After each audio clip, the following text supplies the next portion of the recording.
शास्त्रार्चार्णः समागच्छतवस्तृप्तिं करोमि ज्ञानधारया।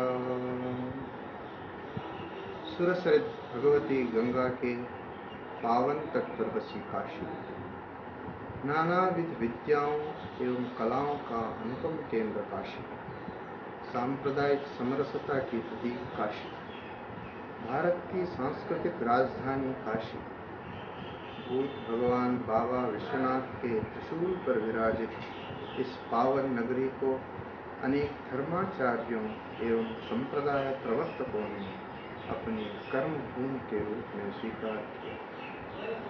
कलाओं में मार्मिकता तथा विद्याओं में गंभीरता ने इसे विद्वानों एवं विद्यार्थियों की आश्रय स्थली बनाया।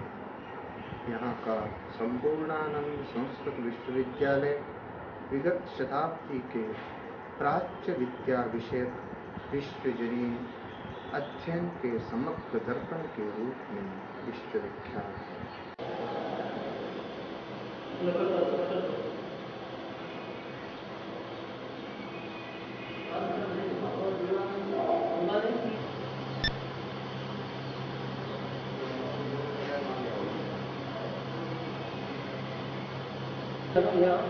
हाँ समझ गया, इसलिए उनका नहीं आया।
किसको कहते हैं? साधारण कारण। ठीक है, अब जब हम कारण को जानेंगे पहले तभी हम कारण को जान सकते हैं, इसलिए हम आज कारण के बारे में बताएंगे।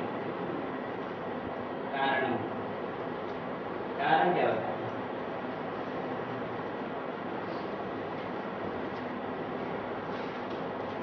कोई भी कार्य उत्पन्न हो उसके लिए कारण की अपेक्षा होती है। कारण किसको कहते हैं? कारण का क्या लक्षण है? ठीक है, कारण माने कार्य की उत्पत्ति के अव्यवहित पूर्वक क्षण में जो नियमता रहे उसको कारण कहते हैं। इसको कारण कहते हैं। कार्य के उत्पत्ति के अव्यवहित पूर्वक क्षण में जो नियमता रहता हो उसको क्या कहते हैं? जैसे कार्य हुआ घट, कार्य हुआ घट। जब घट उत्पन्न होगा, घट के उत्पत्ति के अव्यवहित पूर्वक क्षण में जो जो पदार्थ नियमतः उपस्थित होंगे उनको क्या कहेंगे? कारण कहेंगे। अब आप बताइए, घट की उत्पत्ति के पूर्व में क्या क्या चाहिए?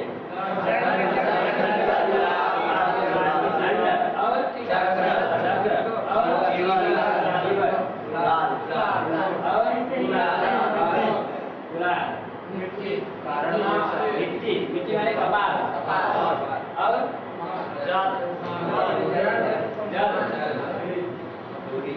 ठीक है, जोड़ी में जीवन हो गया।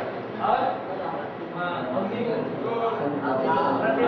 बनाने के लिए आगे से नहीं, तो बनने के बाद की बात है, मेरे ख्याल से इतने से घट बन जाएगा।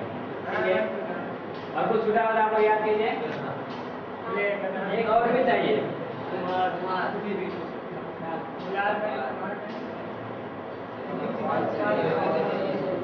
कपाल संयोग। ठीक है, दो कपाल का संयोग होगा घट बनेगा।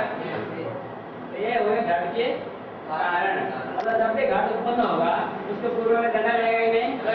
चक्र रहेगा, जीवन रहेगा, नाम रहेगा, कपाल रहेगा, जल रहेगा, कपाल संयोग रहेगा। कपाल संयोग पूर्व में रहेगा तभी घट बनेगा। घट से पूर्व में कपाल संयोग नहीं होगा, दो कपाल को जोड़ेंगे तब घट बनेगा। घट के पूर्व में संयोग हुआ, घट के पूर्व में यदि कपाल संयोग केवल रहे, दंड चक्र जीवन आकर रहे तब भी तो हो सकता है। ये सब के साथ साथ चाहिए। कपाल संयोग के लिए भी सब निमित्त हो गया, जी, निमित्त ये सब चाहिए ना। ठीक है, आप देखिए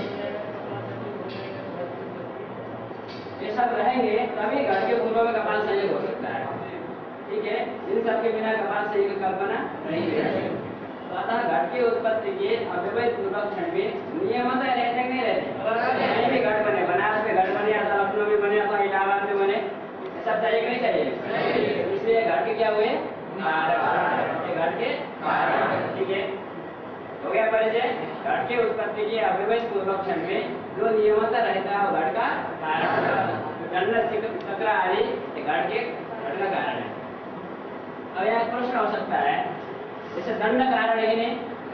तो जब दंड रहेगा तो दंड तो रहेगा कि नहीं रहेगा? घट के उत्पत्ति के अव्यवहित पूर्वक क्षण में नियमतः रहेगा, रहेगा।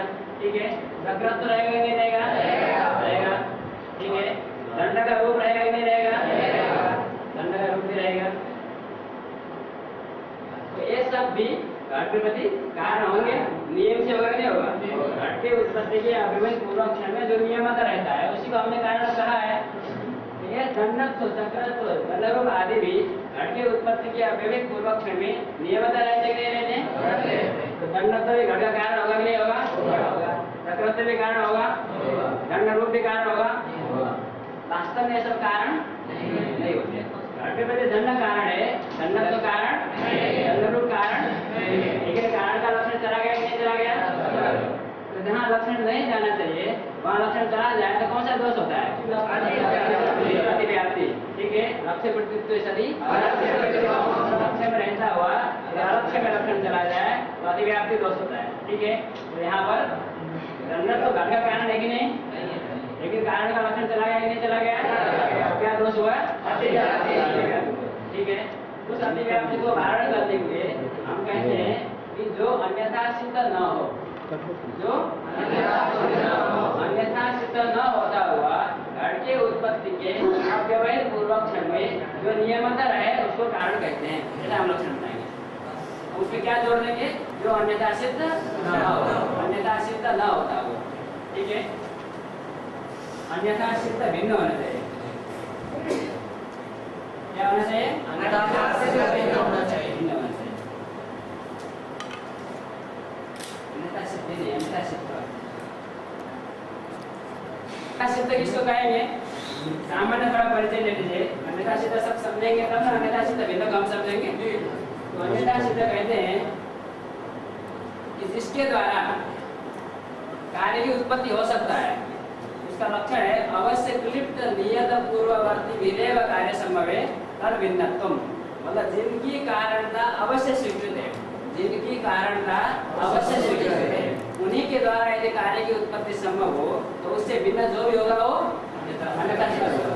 जिनकी कारणता, जिन पदार्थों की कारणता अवश्य स्वीकृत है, उनसे भिन्न जितने भी होंगे वो सब क्या होंगे, अन्यथा सिद्ध होंगे। तो घट के प्रति जिनकी कारणता अवश्य स्वीकृत है, अवश्य क्लिप्त नियत पूर्ववर्ती विधेय, अवश्य क्लिप्त, क्लिप्त क्लिप्त माने स्वीकृत, नियत नियत पूर्ववर्ती विधेय कार्य संभवे, पूर्ववर्ती भी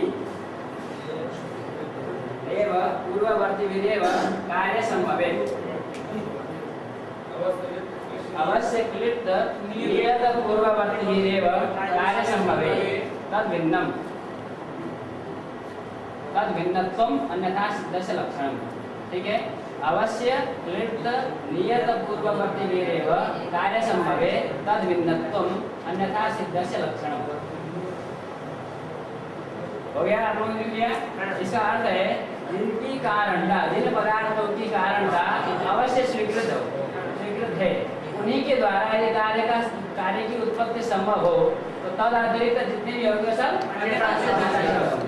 घट की उत्पत्ति जिनकी कारणता दंड चक्र चीवर गुलाल कपाल इनके कारण अवश्य स्वीकृत है कि नहीं, इन्हीं के द्वारा कार्य की उत्पत्ति होते नहीं होते, तो उससे भिन्न जितने भी होंगे दंडत्व चक्रत्व चीवरत्व, ठीक है, दंड रूप जैसे रासव है, रासव रासव समझते कि नहीं, तो जैसे गुलाल घट बना रहा है उस समय में वहाँ गधा आ गया, रासव आ गया, तो घर के उत्पत्ति के पूर्व में वो भी नहीं रहा, ठीक है, वो भी कारण होने लगेगा। तो हमने जब कहेंगे, हमने जब कहा कि अन्यथा सिद्ध भिन्न होना चाहिए, तो रासव भी अन्यथा सिद्ध है, दंडत्व चक्रत्व दंडरूप ये सब अन्यथा सिद्ध है, तो अन्यथा सिद्ध से भिन्न ये दंडत्व होगा, तो अन्यथा सिद्ध भिन्न होता हुआ कार्य के प्रति जो कारण भी हो, दंड चक्र आदि होंगे कि नहीं होंगे, अवश्य क्लिप्त नियत पूर्ववर्ती होंगे, अतः दंड चक्र आदि घट के प्रति कारण होंगे,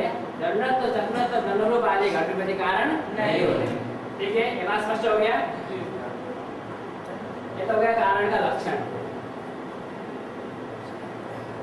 कार्य पूर्ववर्तीत्व कारण से लक्षण, जो अन्यथा सिद्ध से भिन्न हो और कार्य से पूर्व में रहे, कार्य की अव्यवहित पूर्व क्षण में रहे, उसको कारण कहते हैं।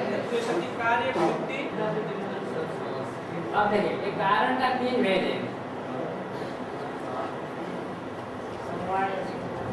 समवायी कारण,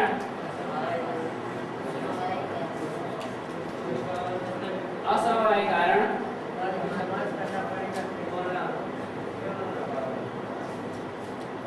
और निमित्त कारण। कारण तीन प्रकार के, समवाय कारण, असमवाय कारण और निमित्त कारण, ठीक है। कारण का भेद हुआ, इसका कारण का अन्यथा सिद्ध भिन्नत्वे सति कार्य पूर्ववर्तीत्वम, नियत की जरूरत नहीं है, नियत पद की अपेक्षा जब हम अन्यथा सिद्ध भिन्नत्व हमें दे दिया तो वहाँ नियत पद की जरूरत नहीं पड़ती है, तो लक्षण इतना ही होगा अन्यथा सिद्ध भिन्नत्वे सति कार्य पूर्ववर्तीत्वम कारण से लक्षणम। हो गया सबका। कारण का तीन भेद, समवाय कारण, असमवाय कारण, निमित्त कारण। सब हम सबसे पहले हम विचार करेंगे समवाय कारण। समवाय कारण किसको कहते हैं, ठीक है, जिसमें समवाय संबंध से रहता हुआ कार्य उत्पन्न होता है। देखिए, जिसमें समवाय संबंध से रहता हुआ कार्य उत्पन्न होता है, जिसमें समवाय संबंध से रहता हुआ कार्य उत्पन्न होता है, उसको समवाय कारण कहते हैं। ठीक है, जिसमें समवाय संबंध से रहता हुआ कार्य उत्पन्न होता है, उसको समवाय कारण कहते हैं। हो गया? समवाय संबंध के बारे में आप लोग जानते हैं, 8 जगह पर समवाय संबंध होता है। कहाँ? एक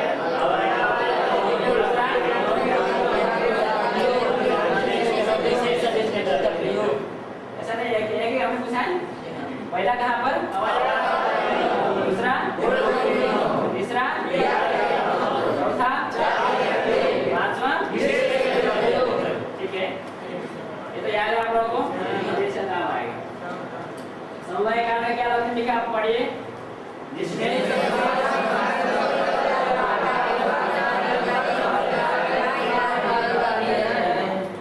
समवाय संबंध से रहता हुआ घट उत्पन्न होता है कि नहीं होता है? तो समवाय संबंध कहाँ रहता है? कपाल में। कोई भी द्रव्य समवाय संबंध से कहाँ रहता है? अपने अवयव में। घट का अवयव कौन है? घट समवाय संबंध से कहाँ उत्पन्न हुआ? जिसमें समवाय संबंध से रहता हुआ, कपाल में समवाय संबंध से रहता हुआ घट उत्पन्न हुआ नहीं हुआ? अतः घट का समवाय कारण कौन हुआ? अतः कपाल घट का समवाय कारण है। हमने कई कारण लिखा था ना अभी, दंड, चक्र, जीवन, कुलाल, कपाल।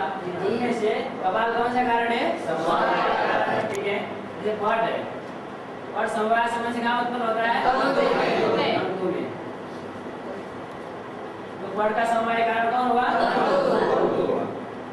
जैसे जड़ों के, जड़ों समवाय संबंध कहाँ उत्पन्न होता है? परमाणु में। अतः जड़ों का समवाय कारण कौन हुआ? परमाणु हुआ। ठीक है, अवयवी द्रव्य का समवाय कारण अवयव द्रव्य होता है। अवयवी द्रव्य का समवाय कारण अवयव द्रव्य होता है। ठीक है, जैसे घट का कपाल हुआ, जड़ों का परमाणु हुआ, पट का तंतु हुआ। ठीक है, ये तो द्रव्य हुआ। जड़ों को कार्य बनाया, घट को कार्य बनाया, पट को कार्य बनाया, तीनों द्रव्य का उदाहरण हुआ। जैसे रूप को लीजिए, घट रूप, घट का जो रूप है वो समवाय संबंध कहाँ रहता है? घट में। घट का रूप समवाय संबंध कहाँ रहेगा? कपाल में। कपाल में किसने कहा? घट का रूप समवाय संबंध कहाँ रहेगा? घट में। कपाल में? कपाल में क्या रहेगा? कपाल में कपाल रूप रहेगा। कपाल में क्या रहेगा? घट में क्या है? घट रूप है। ठीक है, तो घट रूप समवाय संबंध कहाँ रहता है? ठीक है, तो घट में उत्पन्न होगा। जहाँ जो समवाय संबंध से आश्रय होता है वहीं पर उत्पन्न होता है कार्य। घट रूप समवाय संबंध से कहाँ उत्पन्न हुआ? घट में। अतः जिसमें समवाय संबंध से कार्य उत्पन्न होता है उसको क्या कहते हैं? तो घट रूप समवाय संबंध से कहाँ उत्पन्न हुआ? घट में। अतः घट रूप का घट रूप का समवाय कारण।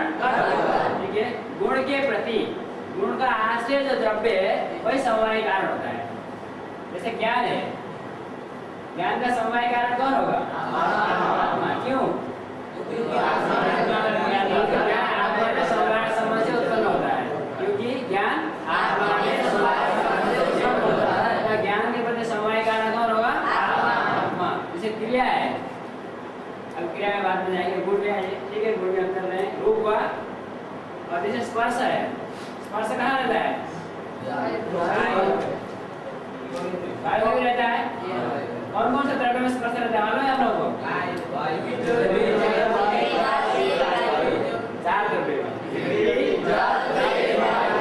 4 में स्पर्श रहता है। जैसे स्पर्श वायु में उत्पन्न होता है, क्या होता है? इस संबंध से स्पर्श और वायु के बीच में कौन संबंध है? क्यों समवाय संबंध है? समवाय।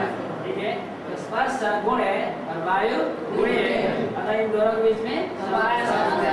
अतः स्पर्श समवाय संबंध से वायु में उत्पन्न होता है, अतः स्पर्श के प्रति समवाय कारण वायु। ठीक है, जैसे स्नेह नाम का गुण है, अतः द्रवत्व लीजिए, द्रवत्व गुण है कि नहीं? ये कहाँ रहता है समवाय संबंध से? द्रवत्व कहाँ रहता है? कौन सा द्रव्य में? पृथ्वी, जल, तेज, ठीक है। तो जल में द्रवत्व है कि नहीं? द्रवत्व का समवाय कारण कौन होगा? ठीक है। गुण कहाँ रहता है? द्रव्य में रहता है, बाकी जगह तो गुण कहीं पर भी कोई भी गुण होगा, जन्य गुण, उसका समवाय कारण कोई न कोई द्रव्य ही होगा। ठीक है, इस द्रव्य का हमने कार्य बनाया, उसका समवाय कारण कौन हुआ? द्रव्य ही हुआ। अवयवी द्रव्य के प्रति समवाय कारण अवयव द्रव्य होता है। गुण को हमने कार्य बनाया, रूप, रस, गंध, स्पर्श, जैसे गंध है, गंध का समवाय कारण कौन होगा? पृथ्वी होगा। गंध का समवाय संबंध से पृथ्वी उत्पन्न होता है। तो गुण को हम जब कार्य बनाएंगे तो उसका समवाय कारण कौन हुआ? गुण ही हुआ, द्रव्य ही हुआ। ठीक है, अब जैसे तीसरा भेद आपका कर्म, इसको क्रिया कहते हैं। ये क्रिया समवाय, क्रिया कहाँ का रहता है मालूम है आपको? तीन में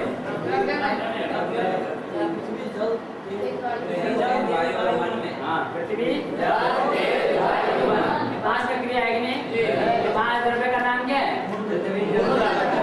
मूर्त द्रव्य। क्रियावर्तम मूर्त, क्रिया जिसमें रहे उसको मूर्त कहते हैं। तो मूर्त द्रव्य में क्रिया है कि नहीं? क्रिया का आश्रय कौन हुआ? मूर्त द्रव्य। ठीक है, मूर्त द्रव्य हुआ क्रिया का आश्रय। तो क्रिया का समवाय कारण कौन होगा? मूर्त द्रव्य होगा। पृथ्वी होगा, जल होगा, तेज होगा, वायु होगा, मन होगा। तो क्रिया का समवाय कारण कौन होगा? मूर्त द्रव्य। पृथ्वी होगा कि नहीं होगा? ये 5 ही हो सकते हैं, बाकी तो कोई क्योंकि क्रिया समवाय संबंध से 5 में उत्पन्न होता है। ठीक है, तो द्रव्य भी उत्पन्न हुआ समवाय संबंध से, कहाँ पर? द्रव्य में होता है। तो द्रव्य का समवाय कारण कौन होगा? द्रव्य होगा। यदि गुण को हम कार्य बनाएंगे तो उसका समवाय कारण कौन होगा? द्रव्य ही होगा। यदि क्रिया को हम कार्य बनाएंगे तो उसका समवाय कारण कौन होगा? चौथा पदार्थ है सामान्य। हमारा प्रश्न को ध्यान से सुनिएगा। सामान्य समवाय संबंध से कहाँ उत्पन्न होता है? सामान्य जाति, सामान्य समवाय संबंध से कहाँ उत्पन्न होता है? मेरा प्रश्न को ध्यान से सुनिएगा। सामान्य समवाय संबंध से कहाँ उत्पन्न होता है? नहीं, हमारा प्रश्न क्या है? सामान्य समवाय संबंध से कहाँ उत्पन्न होता है? किसी को संदेह है? क्या उत्तर है इसका? हाँ, नित्य है, उत्पन्न नहीं होता है। सामान्य नित्य है कि नहीं? तो रहता है, द्रव्य गुण कर्म 3 में सामान्य रहता है, लेकिन उत्पन्न नित्य जो पदार्थ होता है उसकी कभी उत्पत्ति। सामान्य कहीं भी समवाय संबंध से उत्पन्न नहीं होता। विशेष समवाय संबंध से कहाँ उत्पन्न होता है? विशेष समवाय संबंध से कहाँ उत्पन्न होगा? ये नित्य पदार्थ है, ये कहीं उत्पन्न नहीं होता है। ठीक है, समवाय भी नित्य संबंध है, ये भी समवाय संबंध कहीं रहता भी नहीं, उत्पन्न भी नहीं होता। अब जैसे अभाव, 4 अभाव है। अंतिम का जो 2 अभाव है, अंतिमता अभाव और नित्य है क्या? नित्य है, नित्य है, वो भी समवाय संबंध से उत्पन्न होगा नहीं। प्रागभाव उत्पन्न होता है नहीं होता है? प्रागभाव उत्पन्न होता है?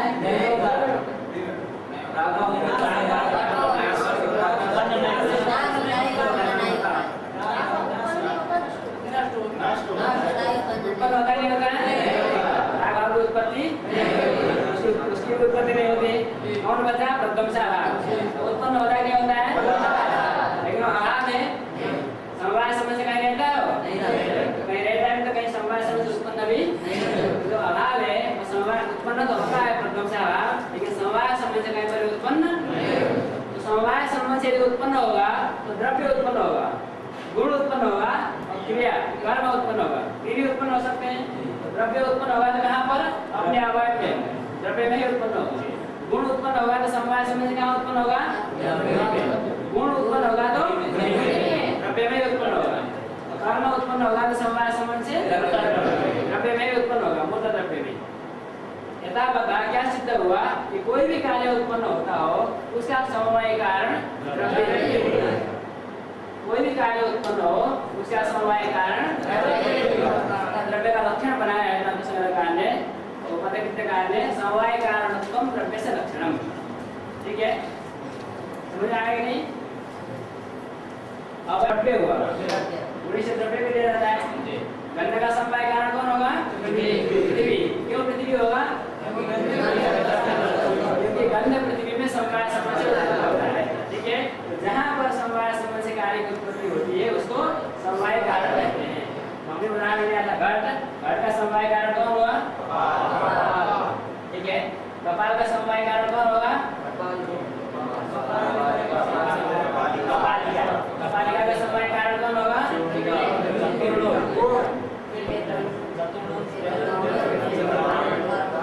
परमाणु का समवाय कारण कौन होगा?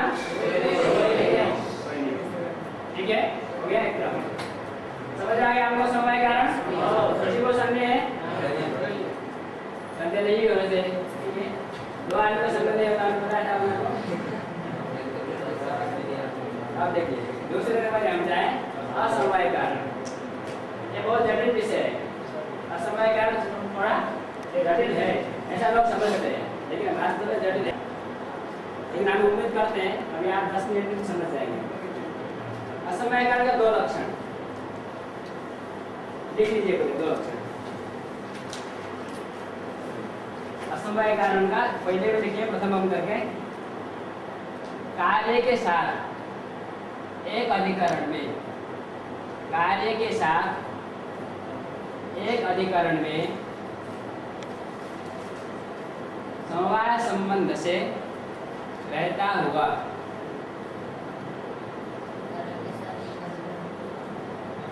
कार्य के साथ एक अधिकरण में समवाय संबंध से रहता हुआ कार्य उत्पन्न होता है। कार्य के साथ एक अधिकरण में समवाय संबंध से रहता हुआ, तो जितना हुआ ना, कार्य के साथ एक अधिकरण में समवाय संबंध से रहता हुआ जो कार्य के प्रति कारण भी होता है। कार्य के साथ एक अधिकरण में समवाय संबंध से रहता हुआ जो कार्य के प्रति कारण भी होता है, उसे उसका समवाय कारण कहते हैं। असमवाय कारण कहते हैं। कार्य के साथ एक अधिकरण में समवाय संबंध से रहता हुआ जो कार्य के प्रति कारण भी होता है उसे समवाय कारण कहते हैं, उसे असमवाय कारण कहते हैं। ठीक है, ये हुआ प्रथम हुआ असमवाय कारण का पहला लक्षण हो गया। बोलिए क्या हुआ? कार्य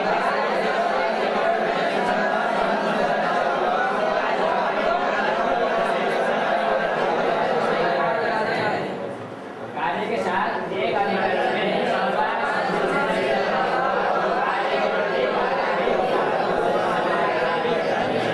इसे असमवाय कारण कहते हैं। पहला नियम हुआ। दूसरा नियम लिखिए, कार्य के समवाय कारण के साथ कार्य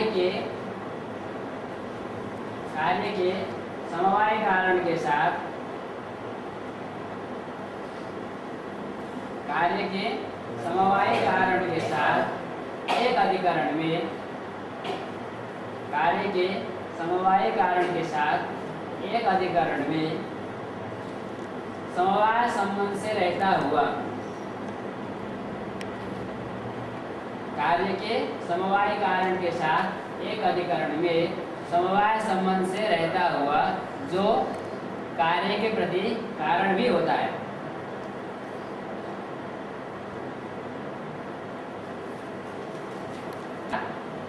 कार्य के समवाय कारण के साथ एक अधिकरण में समवाय संबंध से रहता हुआ जो कार्य के प्रति कारण भी होता है उसे असमवाय कारण कहते हैं। ठीक है, लिखिए, क्या लिखिए? कार्य के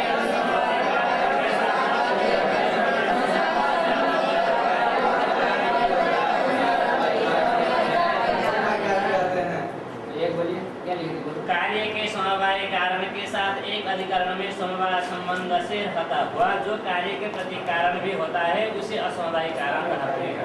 तो पहला वाला हम ये पढ़ा है। पहला वाला नियम क्या है?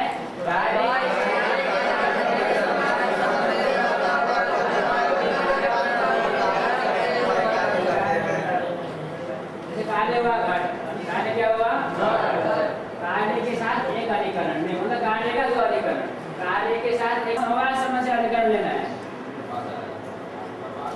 इस संबंध से अधिकरण लेना है समवाय संबंध से। तो घट का समवाय संबंध से अधिकरण कौन हुआ?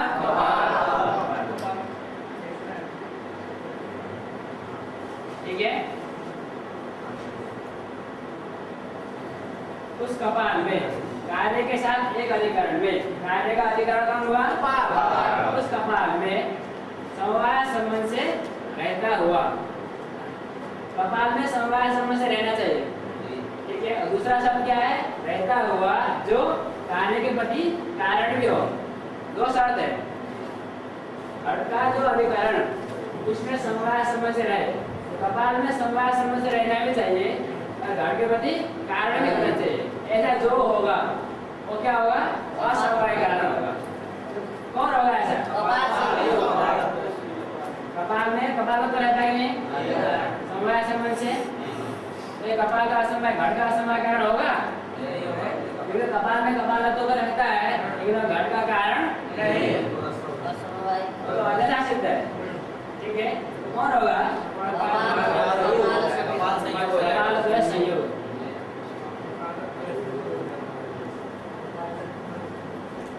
कपाल संयोग कहाँ रहता है? कपाल संयोग कहाँ रहता है? किस संबंध से रहता है? संयोग समवाय संबंध से रहता है। कपाल संयोग कहाँ रहता है? घट में रहता है, कपाल में रहता है?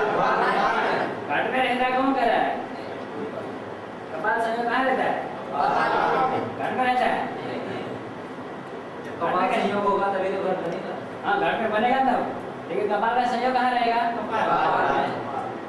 ये दो हाथ का संयोग हुआ, ये संयोग कहाँ है? है ना? जैसे पेन है, पेन डेस्क में है, तो डेस्क और पेन का संयोग हुआ नहीं हुआ? तो संयोग कहाँ है? डेस्क और पेन में है ना? ठीक है। और वो जो संयोग है, इसका संयोग दो कपाल का संयोग कहाँ रहा? दोनों कपाल में रहेगा। किस संबंध से रहेगा? समवाय संबंध से रहेगा। किस संबंध से रहेगा? संयोग संबंध से रहेगा। संयोग संबंध से रहेगा। कौन क्या है? वो ये जो संयोग संबंध से रहेगा कह रहा है, रहता है नहीं, खुद कहे जिसको संदेह है कि संयोग संबंध से रहता है। किसी को संदेह नहीं है? सबको पक्का है कि समवाय संबंध से रहता है। किसी को संदेह है तो बताइए। बहुत बढ़िया। संयोग क्योंकि गुण है, संयोग क्योंकि कपाल संयोग गुण है ना, तो संयोग द्रव्य में किस संबंध से रहेगा? जैसे उदाहरण बताते हैं, आप लोगों को समझ हो गया। जैसे घट और बोतल है, बोतल में क्या रहता है? घट रहता है। किस संबंध से रहेगा? संयोग संबंध से रहेगा। क्यों? घट और जो बोतल है उन दोनों के बीच में संयोग हुआ कि नहीं हुआ? हुआ। ठीक है। तो संयोग किसमें है? घट में भी। और देखिए क्या समझना है आपको, घट बोतल में रहेगा तब तो संयोग संबंध से रहेगा। घट जब बोतल में रहेगा तो घट और बोतल का जो संयोग है, घट में भी और बोतल में भी है। संयोग कहाँ रह रहा है? घट में, दोनों में रह रहा है कि नहीं रह रहा है? तो किस संबंध से रह रहा है? समवाय संबंध से रह रहा है, क्योंकि संयोग गुण है। क्योंकि संयोग गुण और गुण के बीच में कौन संबंध होता है? तो कपाल दोनों का जो संयोग है और दोनों कपाल में रहेगा कि नहीं रहेगा? किस संबंध से रहेगा? समवाय संबंध से रहेगा। कार्य हुआ घट, कार्य के साथ एक अधिकरण में, कार्य का अधिकरण हुआ कपाल, उस कपाल में समवाय संबंध से रहता हुआ कपाल संयोग घट के प्रति कारण है कि नहीं? इसलिए कपाल संयोग हुआ घट का असमवाय कारण।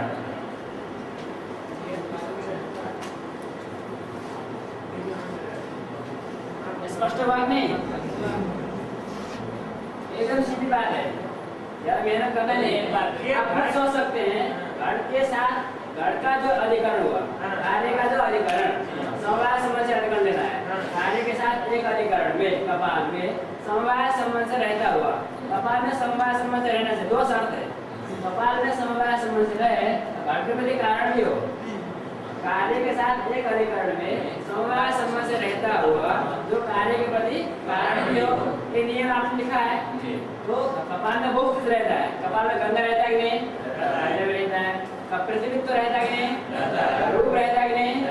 कई चीज समवाय संबंध से रहता है, लेकिन वो सब घट के प्रति कारण नहीं है।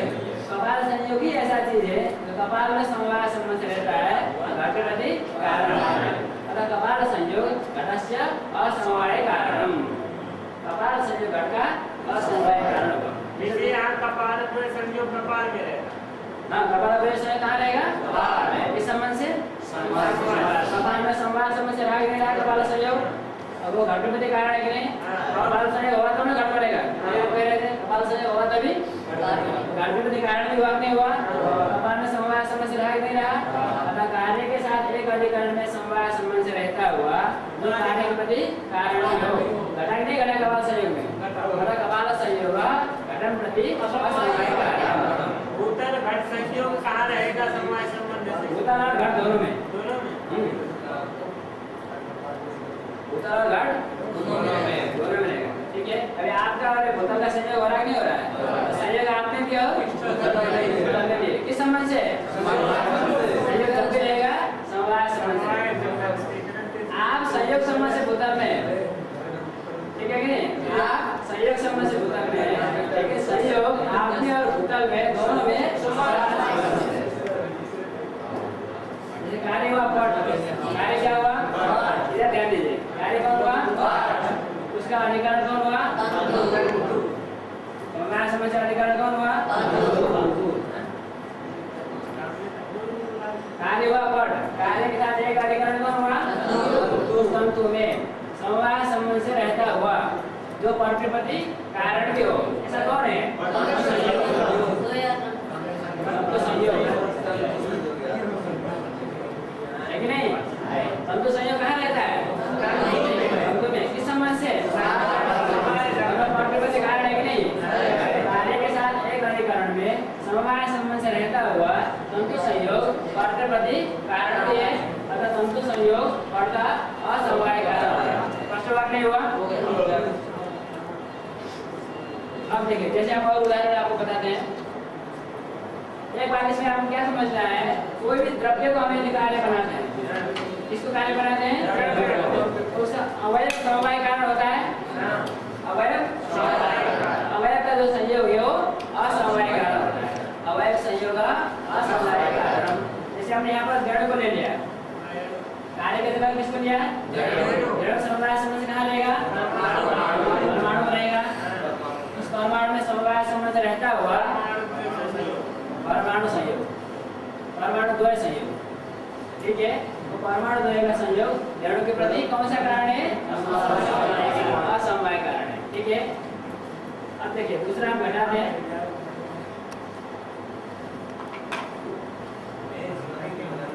जैसे द्रवत्व, द्रवत्व समझते नहीं? द्रवत्व, द्रवत्व कौन सा पदार्थ है? जाती है। जाती है।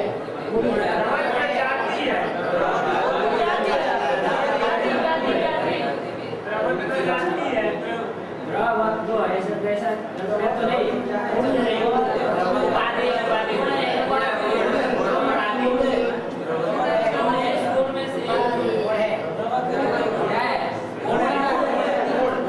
गुण है ना?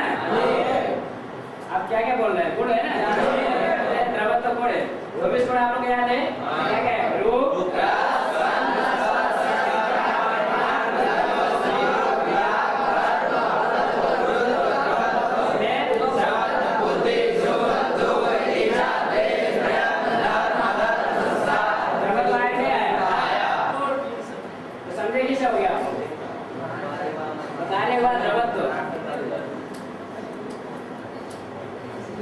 पानी बहता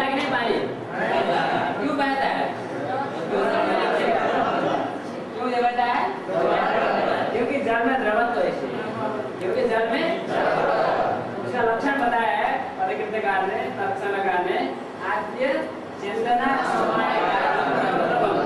चंदन माने बहना, बहने के लिए जो मुख्य कारण है, पहला कारण है तो क्या कहते हैं? द्रवत्व। पानी क्यों बहता है? एक ही उत्तर है, क्योंकि पानी द्रव है, पानी का द्रवत्व है।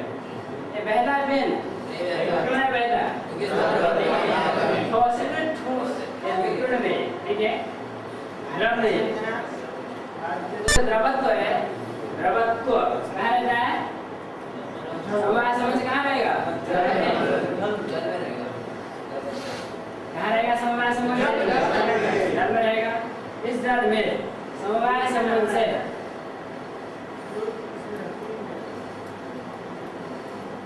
देखिए,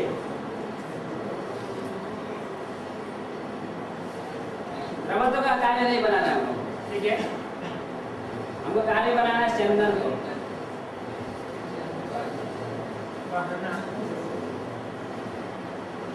चंदन क्रिया कार्य किसके बनाना है हमको? चंदन क्रिया। चंदन माने बहना, बहने की तो जल में गति होती है नहीं होती? उस गति का नाम क्या है? चंदन। और क्रिया है कि नहीं? चंदन क्रिया किसमें है? किस संबंध से है? समवाय संबंध से है।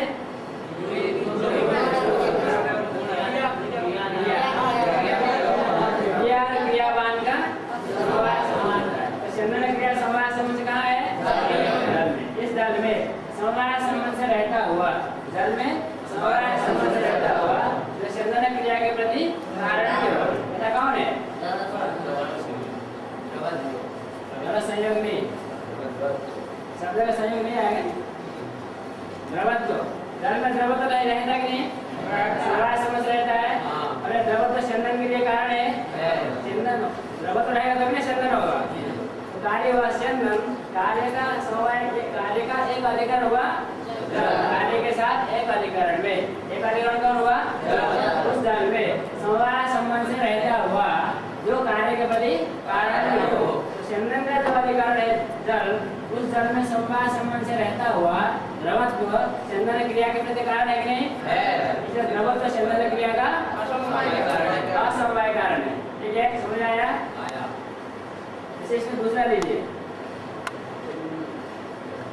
पतन क्रिया। डॉक्टर है कि नहीं? गिर गया, क्यों गिरा? क्योंकि इसमें पतन क्रिया है। यही तो पतन क्रिया है, ये जो गिरा है उसी को ना पतन क्रिया कहते हैं। तो क्यों गिरा? गुरुत्व इसलिए, ठीक है। तो पतन क्रिया के प्रति गुरुत्व कारण होता है। पतन क्रिया कहाँ है? डस्टर में। इसको क्या कहते हैं?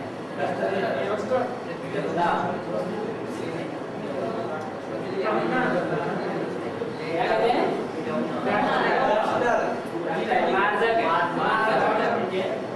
पतन क्रिया किसमें हो रहा है? ठीक है, उसमें समवाय संबंध से रहता हुआ जो पतन क्रिया के प्रति कारण भी है, ऐसा कौन है? पतन क्रिया का अधिकरण कौन हुआ? उसमें समवाय संबंध से रहता हुआ जो पतन क्रिया के प्रति कारण भी हो, ऐसा कौन है? गुरुत्व है। कार्य हुआ पतन क्रिया, कार्य के साथ एक अधिकरण हुआ डस्टर, उस डस्टर में समवाय संबंध रहता हुआ पतन क्रिया के प्रति कारण है कि नहीं? गुरुत्व। इसलिए गुरुत्व पतन क्रिया का असमवाय कारण। इसलिए तारसागर में लिखा है आद्य पतन समवाय कारण गुरुत्वम, लिखा है कि नहीं? आद्य पतन असमवाय कारण गुरुत्वम, ठीक है, और आद्य चंदन समवाय कारण ऐसा लिखा है। हमने देखा है कभी? नहीं, देख लीजिएगा, नहीं देखा। समझ आ गया असमवाय कारण का? पहला वाला नियम हो गया। जैसे हमने घाट का कार्य बनाया था, उस घाट का असमवाय कारण कौन हुआ? घाट का असमवाय कारण कौन हुआ? सहयोग। पट का असमवाय कारण कौन हुआ? सहयोग। और चंदन क्रिया का असमवाय कारण कौन हुआ? पतन क्रिया का असमवाय कारण कौन हुआ? इसका लक्षण क्या हुआ? पहला वाला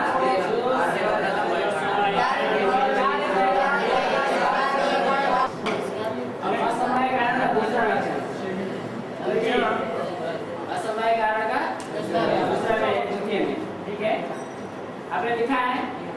पढ़िए।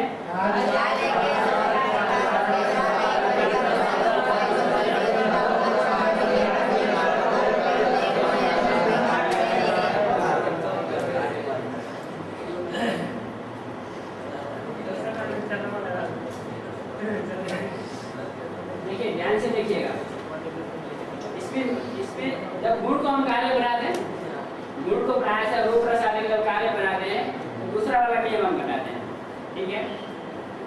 उसका लक्षण क्या है? कार्य के समवाय कारण के साथ एक अधिकरण में समवाय संबंध से रहता हुआ जो कार्य के प्रति क्या लिखा है आप लोगों ने? उसका समवाय कारण कहते हैं। अब देखिए शब्द से घटाते हमको चलना है। कार्य हुआ रूप, घट में रहने वाला जो रूप है रक्त रूप, ठीक है।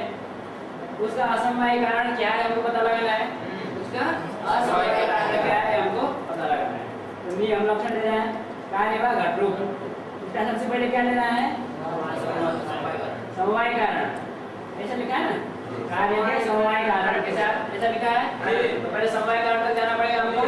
तो घट रूप का समवाय कारण कौन है? घट। इसमें कोई संदेह है? नहीं।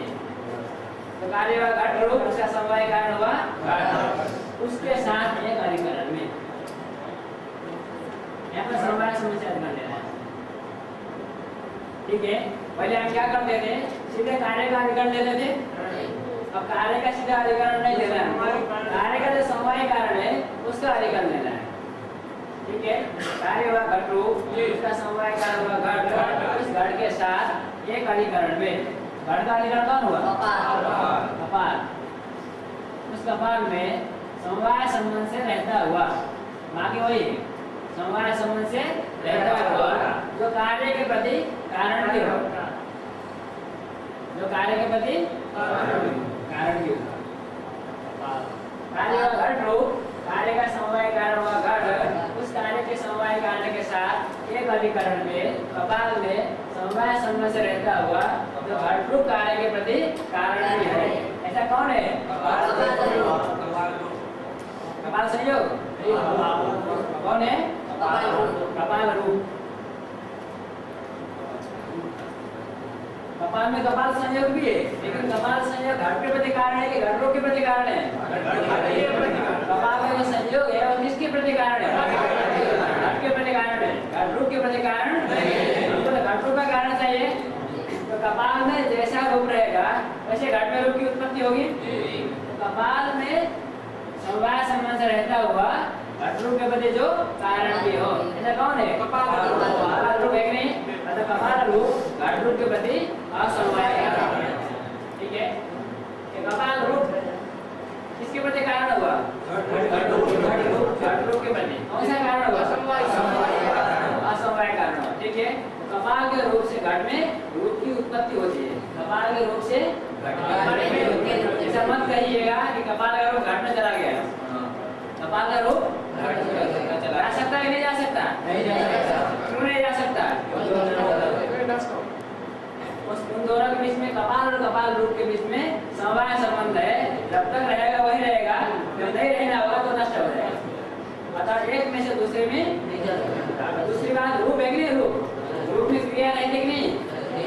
रूप में क्रिया है कि नहीं? मूर्त द्रव्य में क्रिया है ना? रूप द्रव्य है कि गुण है? उसमें क्रिया हो सकती है। कपाल का जो रूप कभी भी घट में नहीं जा सकता। अभी तो कपाल का रूप घट के रूप के प्रति कारण है, असमवाय कारण है, ठीक है। यदि फिर भी हम कहें कपाल का रूप किसी भी तरह घट रूप में चला गया तो क्या आपत्ति आएगी कि कपाल दिखेगा नहीं? फिर कपाल, क्योंकि कपाल का रूप तो घट में चला गया, घट खाली दिखेगा, कपाल ऐसा होता है? अवयव भी दिखता है और अवयव भी दिखता है। इसका मतलब अवयव में भी रूप है और अवयव में भी रूप है, ठीक है। तो कपाल का रूप घट रूप के प्रति असमवाय कारण है, ठीक है। ये समझना बड़ी बात नहीं है कि कपाल का रूप घट रूप के प्रति असमवाय कारण है। कैसे कारण हुआ है आपको समझना ज्यादा महत्वपूर्ण है, ठीक है कि नहीं? यहाँ पे अभी उद्देश्य हम लोग कार्य हुआ घट रूप, कार्य का समवाय कारण हुआ, उसके साथ एक अधिकरण में, इसमें समवाय संबंध से रहता हुआ कपाल का जो रूप है घट रूप के प्रति कारण भी है कि नहीं? अतः जो कपाल रूप है घट के रूप के प्रति कौन सा कारण हुआ? घट के जगह पर पट को रख लीजिए, कार्य हुआ घट रूप, उसका समवाय कारण कौन होगा? पट होगा। उसका समवाय संबंध से अधिकरण कौन होगा? तंतु। उस तंतु में समवाय संबंध से रहता हुआ तंतु रूप इसके प्रति कारण है, पट रूप के प्रति कारण है, इसलिए तंतु रूप पट रूप के प्रति। ठीक है, हो गया। जड़ों का जो रूप है, जड़ों का जो रूप है किसके प्रति असमवाय कारण बनेगा? किसके प्रति असमवाय कारण बनेगा?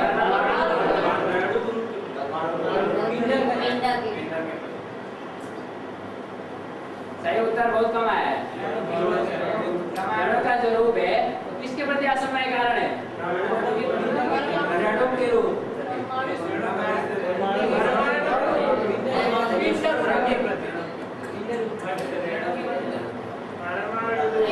एक प्रश्न मैं आपको फिर पूछने ध्यान से सुनिए। ऋणुक रूप के प्रति कौन असमवाय कारण है? परमाणु रूप। ऋणुक रूप का असमवाय कारण कौन है? ठीक है, हमने प्रश्न क्या पूछा? वैसा नहीं पूछा था, हमने पूछा था ऋणुक का रूप किसके प्रति असमवाय कारण है?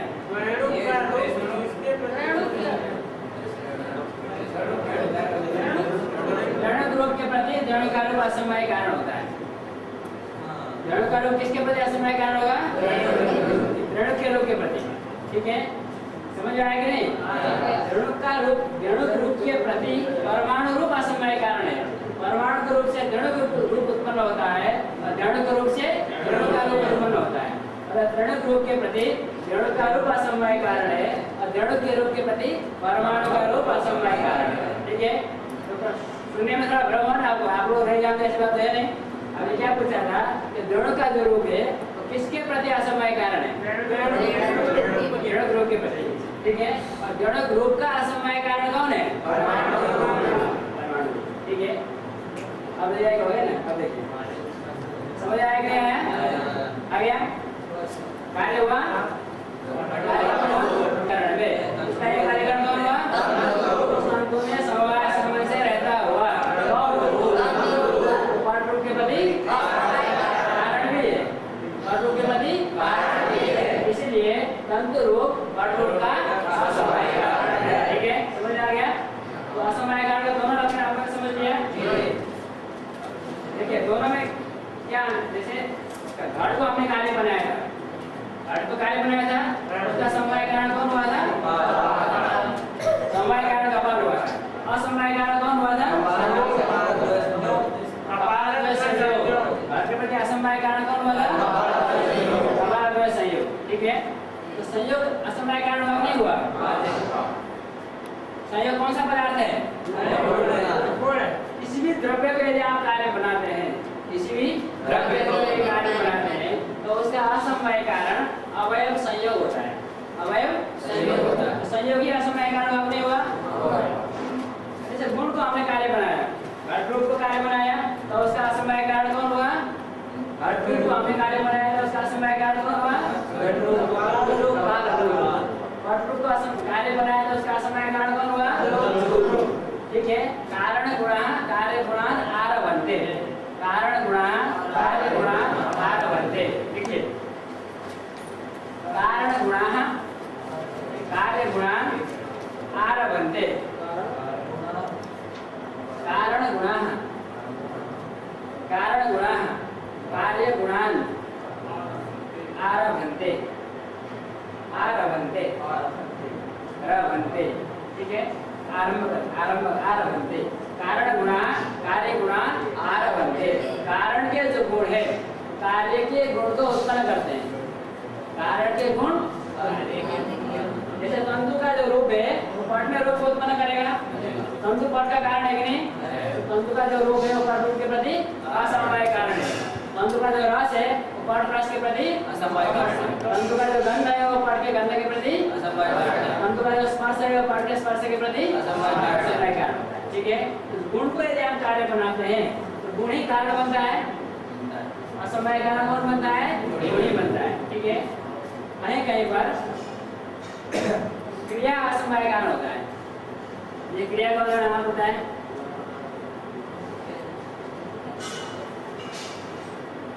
कार्य हमने लिया संयोग, कार्य कौन हुआ? संयोग। जैसे इसका संयोग लिया हस्त और वृक्ष का संयोग अथवा कपि और वृक्ष का संयोग। कपि वृक्ष संयोग। कपि माने माना तो कपि वृक्ष में रहता है कि नहीं? कपि और वृक्ष का संयोग हुआ। कपि वृक्ष का संयोग कपि और वृक्ष में किस संबंध से रहेगा? किस संबंध से? समवाय संबंध से। कपि वृक्ष में संयोग संबंध से रहता है। कपि वृक्ष का संयोग कपि और वृक्ष दोनों में रहेगा ना? किस संबंध से रहेगा? तो कार्य हुआ संयोग। कार्य हुआ संयोग। जैसे दो हाथ का संयोग हुआ। दो हाथ का संयोग हुआ तो उसका समवाय कारण कौन होगा? संयोग समवाय